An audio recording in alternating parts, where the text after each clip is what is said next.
Everything began on the edges of a quiet Colorado town, a place where mountains rise against each other, creating deep valleys and skies that seem infinite. There, wildlife is never too far away. A deer might appear in an orchard at dawn, a fox might cross the road at dusk, and residents are accustomed to hearing owl hoots on cold nights. However, nothing could prepare them for what they were about to witness. One ordinary morning, a neighbor observed something that seemed taken from a dream. A domestic cat with orange fluffy fur walked with firm and proud steps through a farm's yard. Between its jaws, it carried a small bundle held delicately by the nape. When the man approached a bit closer, he held his breath. It wasn't a simple kitten. What the cat transported with tenderness was nothing more and nothing less than a wild lynx cub. The contrast was astonishing. That cub, with its pointed ears topped with dark tufts and spots that dotted its body, seemed out of place in a domestic cat's mouth. Yet there was no violence or confusion in that scene. The cat carried it, as if it were hers, with the same naturalness and dedication as with her own children. That vision posed a question that left everyone speechless. Can a mother's love cross the border between wild and domestic? Where does instinct end, and where does miracle begin? The farmer was first to approach the porch to observe what was happening. There the cat had gathered her litter. She carefully deposited the lynx cub next to the others, and curling her body around them all, surrounded them with a warm blanket of protection. One by one she licked them, smoothing their fur with patience. When she reached the lynx, she didn't push him away, didn't hesitate. She cradled him against her belly as if he had always belonged there. The small wild one initially showed distrust, with a different scent impregnated in its body. It writhed for an instant, as if not understanding what was happening. But hunger was stronger. Shortly after, it nursed alongside the other kittens, and in that moment was adopted forever. The news didn't take long to spread. Neighbors gathered by the fence to witness that unusual spectacle. Some viewed it with tenderness, others with suspicion, fearing it would end badly. But day after day, the orange cat dispelled all doubts with her actions. She not only fed the lynx cub, she educated him, groomed him carefully, cleaning every corner of his spotted fur. She played with him by gently batting his paws, teaching him to hunt shadows and stalk silently, as if preparing the little one for a world he didn't yet understand. At night, the scene was even more moving. The cat slept surrounded by her kittens, and among them stood out the lynx cub's body as he curled trustingly against her. A wild heart sheltered by the warmth of a golden halo of domestic fur. There were moments of tension. One afternoon while playing, one of the smaller kittens stumbled and squealed with fear. The lynx, still only weeks old, reacted immediately with a fierce hiss that chilled the blood of those who saw it. It was a wild flash, a reminder of what he really was. For an instant, everyone feared instinct would take control, but the cat intervened with firmness and tenderness. She gave him a gentle swat on the nose and drew him under her chest, as if wanting to tell him that within this family there were different rules. The cub, confused, lowered his gaze and calmed down. The local veterinarian, when called to evaluate the situation, was surprised. "It shouldn't be possible," he said incredulously, "but she believes he's hers, and sometimes belief is stronger than instinct." He recommended caution, but even he couldn't deny the extraordinary nature of that union. As weeks passed, the cub grew rapidly. His paws were longer, his claws sharper, and soon he surpassed his adoptive siblings in size. However, the cat didn't stop watching him. When he climbed a yard tree, she called him with insistent meows until he came down. If he approached the road too closely, she ran after him, bristling her fur like an overprotective mother who tolerated no danger. What had begun as a rarity soon became a miracle everyone talked about, an improbable bond between wild and domestic, sustained solely by love and dedication of a mother who didn't distinguish between species, who saw no differences but one truth, another child to protect. One afternoon, an electrical storm crossed the valley with rarely seen fury. The sky opened in lightning that illuminated hills, and rain fell like a heavy blanket over fields. The farmer, accustomed to seeing his animals seek shelter on nights like this, thought they would all flee terrified, each hiding wherever they could. But what he found upon opening the barn left him speechless. There, in the penumbra illuminated by blue lightning flashes, was the orange cat. She hadn't hidden or fled. She crouched in the straw, her body extended like a protective wall. Unto her chest trembled the lynx cub, eyes wide open and body shaken by thunder, seeking refuge in the warmth and firmness of that small guardian who kept him safe. For hours, while the storm roared with almost divine power, the cat remained motionless, vigilant, eyes burning in darkness like two beacons watching over the life she had adopted as her own. She didn't sleep, didn't blink, didn't move, only breathed, calming with her warmth the trembling of the cub who gradually surrendered to safe sleep under her chest. That night, more than ever, the bond was sealed that nature hadn't planned, but love had decided to create. The story was no longer secret. The entire town knew of that strange miracle. Some told it in whispers, amazed. Others criticized it, convinced it was nothing more than nature's error that sooner or later would end in tragedy. "A lynx cannot be domesticated," they murmured in the market. "That animal will grow and become dangerous," warned the most cautious. But even the most skeptical couldn't ignore the powerful image they had all seen. A simple domestic cat defying biology's rules, insisting love was stronger than fear and greater than boundaries between species. Yet a question settled like a silent echo in the air. What would happen when the cub grew up, when his wild instincts awakened completely? Could that fragile bond woven from tenderness survive when nature demanded otherwise? Summer arrived, and with it answers began to suggest themselves.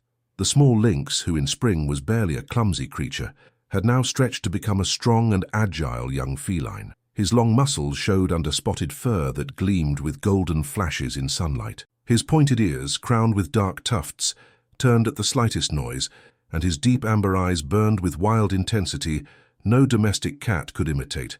The difference between him and the orange cat's kittens was now impossible to ignore. While the litter's little ones still rolled among themselves in innocent games, the lynx played differently. He crouched with tail low, measured distance, and launched with a miniature predator's power. One afternoon he caught an unwary bird that had landed near the porch, and did so with such brutal speed that neighbors who saw it were left frozen in silence. There was no longer room for doubt. This wasn't a common kitten, but a hunter in training. Fear, like the storm, began spreading. The farmer's wife started locking the barn each night, fearful the lynx might attack the chickens. Children, previously fascinated by peering through the fence to spy on the cub, now kept their distance. No one said it aloud, but everyone thought the same thing. It was only a matter of time before the wild exploded uncontrollably. Still, the orange cat didn't yield. Each time the lynx showed claws too forcefully or growled during play, she stopped him instantly, gently striking him with her paw, holding him firmly and calming him with decisive licks on the head, as if repeating an infinite lesson. "You are loved, but you must learn to belong." A memorable moment occurred during a routine veterinary visit. The man carefully leaned to examine the lynx, but as soon as he extended his hand, the young feline arched his back, bristled his fur, and released a low growl that rumbled in silence. For one tense second, it seemed he would leap to attack. Then the orange cat stepped forward, rubbed her body against the lynx, pressing her cheek against his, and gradually the growl faded until becoming docile silence. The veterinarian, heart still racing, murmured, "I've never seen anything like it." She's the only thing keeping him calm. But instincts kept growing. One afternoon, the family dog, a curious border collie, approached the porch too closely. The lynx, now larger and stronger, launched toward him with an impressive leap, claws extended. The dog howled and retreated frightened, and for an instant, everyone thought peace had been broken. But there was the orange cat again, unhesitatingly interposing herself between both, pressing her body against the wild cub's, forcing him to retreat, reminding him he still belonged to her family. Each day the lynx grew more. His paws left deep tracks in earth. His games became increasingly violent, and his gaze more penetrating. At the farm, air was charged with strange tension, like dense silence preceding a storm. Everyone knew something was about to come. The question was no longer if instincts would awaken, but what would happen when they did completely. Neighbors, worried and divided between fascination and fear, began pressuring the farmer. Again and again they advised him to call wildlife officials, insisting it was a matter of time before the inevitable occurred, that wildness would prevail, that instinct would erase all trace of the bond the orange cat had forged with that cub. "Separate them before it's too late," they repeated. But each time the farmer filled with doubts and thought of yielding, it was enough to look toward the porch.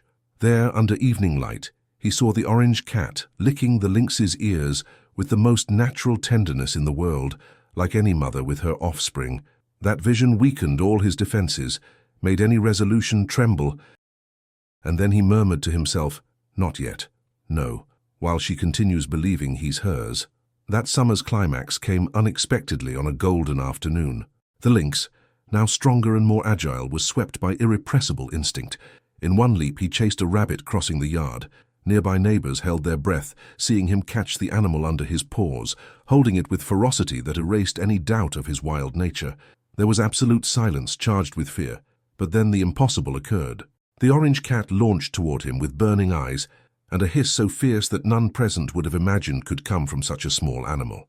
Incredibly, the young lynx released the rabbit, retreating confused, and then, as if needing comfort, pressed his head against his adoptive mother's side, seeking security in her contact. In that instant, the message became clear as thunder in mountains.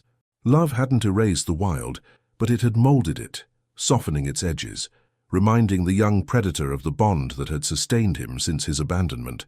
Still, a question heavier than ever floated in air. What would happen when growth was complete and separation inevitable? With autumn's arrival, the answer became impossible to delay. The cub was no longer recognizable as that small being once carried between a domestic cat's teeth. His body had transformed, muscular shoulders, wide and powerful paws, fluid and graceful movements that betrayed the hunter he was becoming.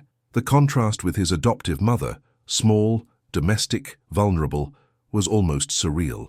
The family knew the moment had arrived. Wildlife officials had insisted through several visits, appealing to safety for both people and the lynx himself. The farmer had resisted for months, torn between fear and amazement, unable to break that bond that seemed to defy all logic, but finally understood he must yield.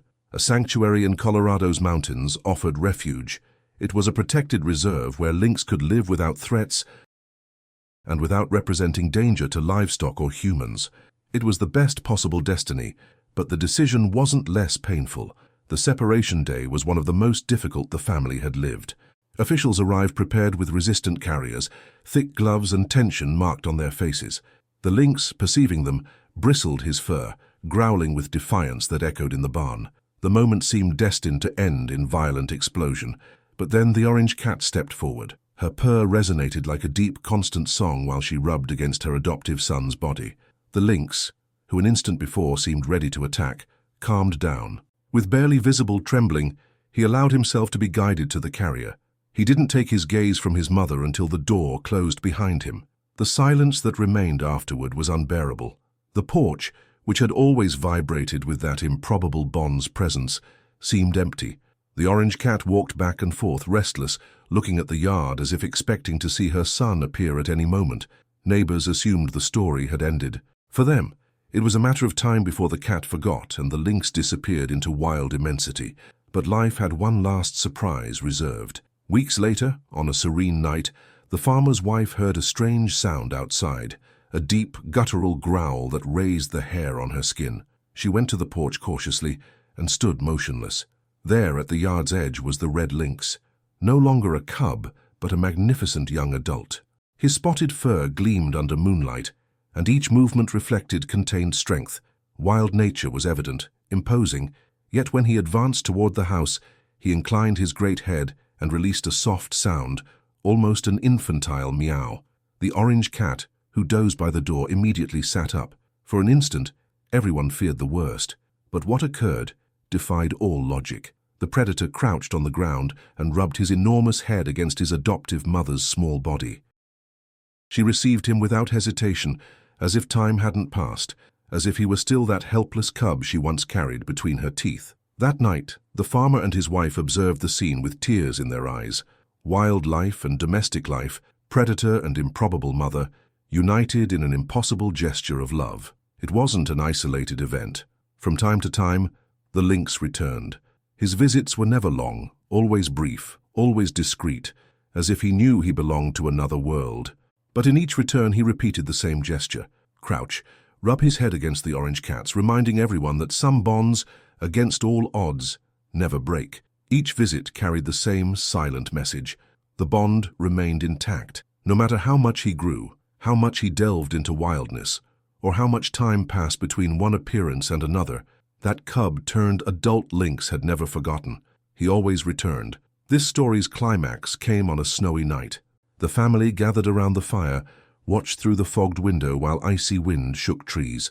On the porch, under white blanket, the orange cat and lynx sat side by side. Their bodies were so close that vapor from their fur formed warm clouds amid cutting cold. For an eternal instant, predator and pet, wild and domestic, seemed indistinguishable. There was no fear in their gestures, nor tension in their movements, only the silent miracle of love that defied what nature dictates.